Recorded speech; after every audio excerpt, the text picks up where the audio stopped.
सभी को नमो नमः, शुभ प्रभातम। सभी को आज मैं फिर इस दूसरी कक्षा में सभी का हार्दिक स्वागत अभिनंदन करता हूं और हृदय से सभी का अभिनंदन करता हूं।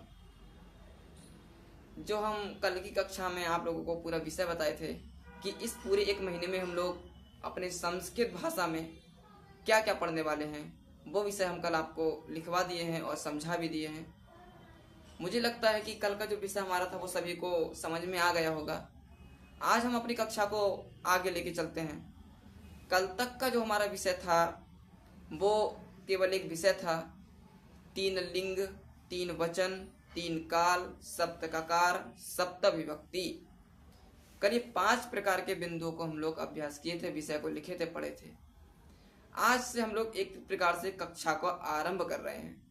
कल तो केवल हम आपको पूरे एक कक्षा का परिचय लिखाए थे कि इस कक्षा में हम इन 5 विषयों पर ध्यान देंगे और 5 विषयों को अच्छे से समझेंगे। तो आज से हम लोग पूरे अपने परिचय से लेकर इस कक्षा को शुरू कर रहे हैं। ध्यान से देखेंगे सभी लोग। सबसे पहले हम लोग अपना परिचय करते हैं। हम लोग किसी के सामने जाते हैं, वो व्यक्ति हमको नहीं समझ पाता है कि हम कौन है, कहाँ से हैं, क्या करते हैं। वो हमारा पूरा परिचय कहता है। तो हम लोग पूरा परिचय किस प्रकार देते हैं, जैसे हिंदी में बोलते हैं मेरा नाम, मेरे पिताजी का नाम, मेरी माताजी का नाम, मैं वहाँ से हूँ या मैं इस कक्षा में पढ़ता हूँ, ये पूरा हम लोग परिचय देते हैं। तो उसी को संस्कृत में पूरा परिचय कैसे देते हैं, आज वो चीज़ हम लोग इस कक्षा में बताने जा रहे हैं, पढ़ेंगे। देखें, सबसे पहले अपना नाम बताते हैं कि मेरा नाम आलोक है। मेरा नाम आलोक है। यहाँ 4 शब्द आपको बोले हैं हिंदी में। मेरा का क्या होगा संस्कृत में? मम।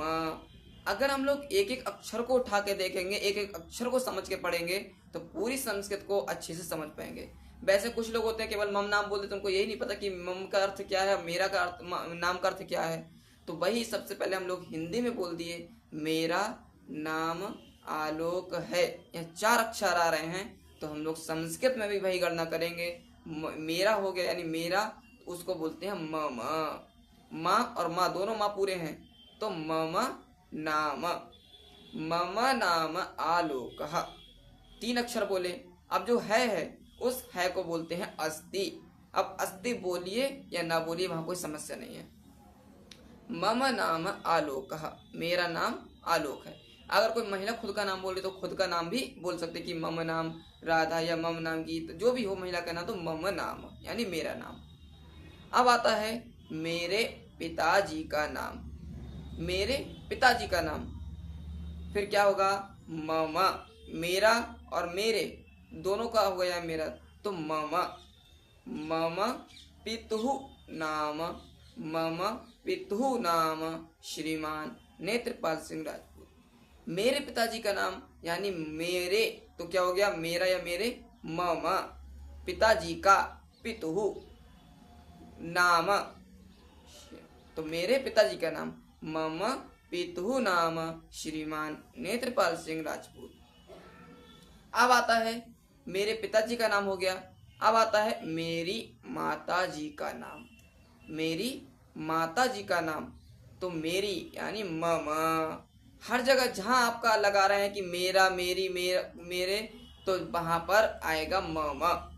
मेरे का अर्थ ही, या मेरी या मेरे का अर्थ ही मम है, तो मम मातुः नाम, मेरी माताजी का नाम। मेरी मम माताजी का मातुः नाम, मम मातुः नाम श्रीमती मीरा देवी। मेरी माताजी का नाम श्रीमती मीरा देवी।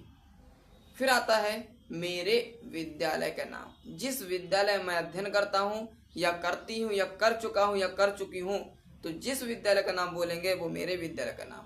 मेरे, मम, मेरे और विद्यालय का, तो विद्यालय और विद्यालय के अंत में आधा सा और या का प्रयोग होता है। विद्यालयस्य, मम विद्यालयस्य नाम, यानी मेरे विद्यालय का नाम, तो मम विद्यालयस्य नाम श्रीमती जयदेवी संस्कृत माध्यमिक विद्यालय। मेरे विद्यालय का नाम, तो विद्यालय और विद्यालय के अंत में आधा सा और या का प्रयोग होता है। क्यों? क्योंकि मैं विद्यालय का बोल रहा हूँ, अपना बोल रहा हूँ, पिताजी का, माताजी का बोल रहा हूँ, तो यहाँ सब में षष्ठी ही विभक्ति का प्रयोग होता है। विभक्ति को तो हम लोग अंत में समझेंगे, बस इतना समझ लें कि हम लोग अपना पूरा परिचय कैसे दें। तो यह तो हो गया मेरे विद्यालय का नाम, तो मम विद्यालय से नाम। जिसका विद्यालय उसका महाविद्यालय से नाम, जिसका गुरुकुल उसका गुरुकुल से नाम, जिसका महाविद्यालय उसका महाविद्यालय से नाम। ठीक है। फिर आता है मैं। अब हो गया मेरा, तो मेरा समाप्त हो गया। अब आता है मैं बरेली से हूं। तो मैं तो क्या बोलेंगे? बालिका जहां खुद के लिए बोले तो खुद के लिए बोलना है अहम। अहम। अब जिस स्थान से हो उस स्थान का नाम लेके उसके आगे तहा लगा देना है और तहा के बाद बोलना है अस्मि। मैं उस स्थान से हूं, तो अहम बरेली तह अस्मि। मैं बरेली से हूं, तो मैं के लिए क्या बोला? अहम। बरेली बोल दिया, फिर बरेली। अब बरेली के आगे बोल दिया तह, और तह के बाद बोल दिया अस्मि। अस्मि का मतलब है हूं और तह का मतलब है से। तो जो व्यक्ति जिस स्थान से हो उस स्थान का नाम लेके फिर बोलना है तह अस्मि। अहम बरेली तह अस्मि।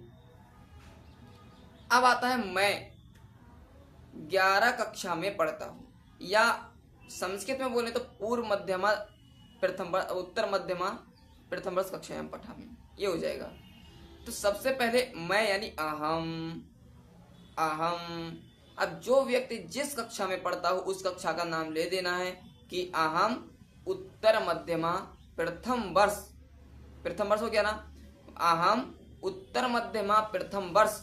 अब जो कक्षा है उस कक्षा के अंत में याम लगा देंगे, कक्षायाम। क्यों? क्योंकि यहाँ कक्षा में पढ़ते हैं, इस कारण से यहाँ सप्तमी का प्रयोग हो जाता है।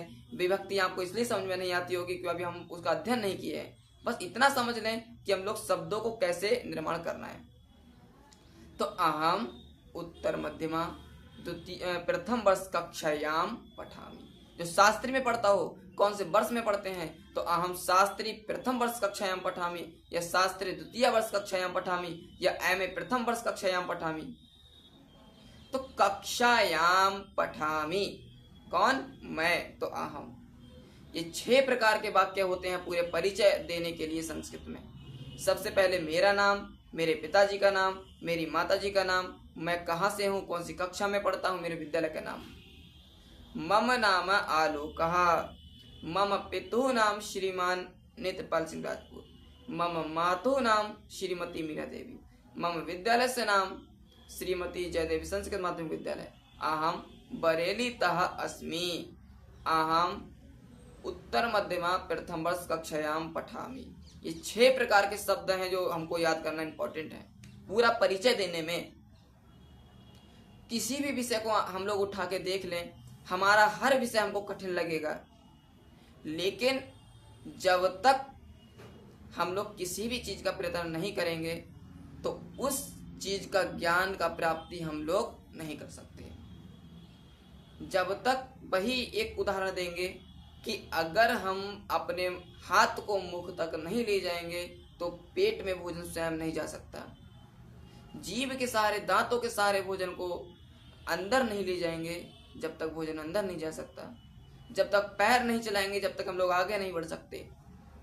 वही चीज यहाँ है कि जब तक व्यक्ति गीता उठा के नहीं देखेंगे, रामायण उठा के नहीं देखेंगे, या कोई भागवता उठा के नहीं देखेंगे, हमारे धर्म के ग्रंथों को उठा के नहीं देखेंगे, तो वो जीवन में कभी भी ज्ञान की प्राप्ति नहीं कर पाएंगे। वही हमारा संस्कृत का है। जब तक अगर एक शब्द को हम लोग जानने का प्रयास नहीं करेंगे तो संस्कृत भाषा क्या, हमारा हिंदी भाषा तक हम लोग नहीं बोल पाएंगे। जब हम लोग ने जन्म लिया था इस भूमि पर, तो जन्म लेने के बाद हमारे मुख से कोई शब्द नहीं निकलता था केवल रोने के सिवा। तो हम वो शब्द आज जो बोल रहे हैं वो शब्द हमारे कहाँ से आते हैं? लोगों से सुन सुनकर और उसका ज्ञान की प्राप्ति कर कर। उसी प्रकार यही है, अगर हम लोग संस्कृत को पढ़ रहे हैं तो एक बाल्यकाल का चिंतन करें कि एक मैं छोटा सा बच्चा हूं या कोई भी हूं, मेरे को कुछ भी नहीं आता है। इस समय से मैं जानने का प्रयास करूंगा। जो लोग बोलते हैं, जो लोग बोल रहे हैं, जो लोग पढ़ा रहे हैं, हमें उनकी बातों को सुनकर जो दूसरे बोल रहे हैं वही शब्द हम बोलेंगे। तो सभी इस बात का चिंतन करें और संस्कृत को अच्छे से, संस्कृत का ज्ञान को प्राप्त करें और हमारे संस्कृति को आगे बढ़ाते रहें।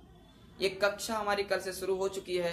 इस कक्षा को हम आज ज़्यादा नहीं खींचेंगे, केवल परिचय तक ही समाप्त करेंगे और जो भविष्य की कक्षा होगी हम कल की कक्षा में दोबारा मिलेंगे। किसी को भी किसी प्रकार का कोई डाउट हो, क्वेश्चन हो या हमारी गलती को देखते हो तो वो हमको कमेंट करके ज़रूर बताएं।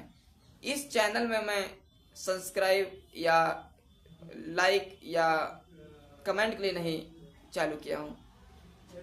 इसको मैं केवल अपने ज्ञान की एक सोचता हूँ कि जितना भी संस्कृत का हम लोग सेवा कर सकें वो हम सभी को एक ज्ञान हो सके कि हमारी पौराणिक और हमारी सनातनी जो भाषा है, हमारी भारतीय भाषा है, वो संस्कृति ही है। ठीक है, कल की कक्षा में हम लोग दोबारा मिलेंगे। आज की कक्षा को यहीं समाप्त करते हुए मैं सभी को प्रणाम करता हूँ। सभी को नमो नमः, शुभ प्रभातम।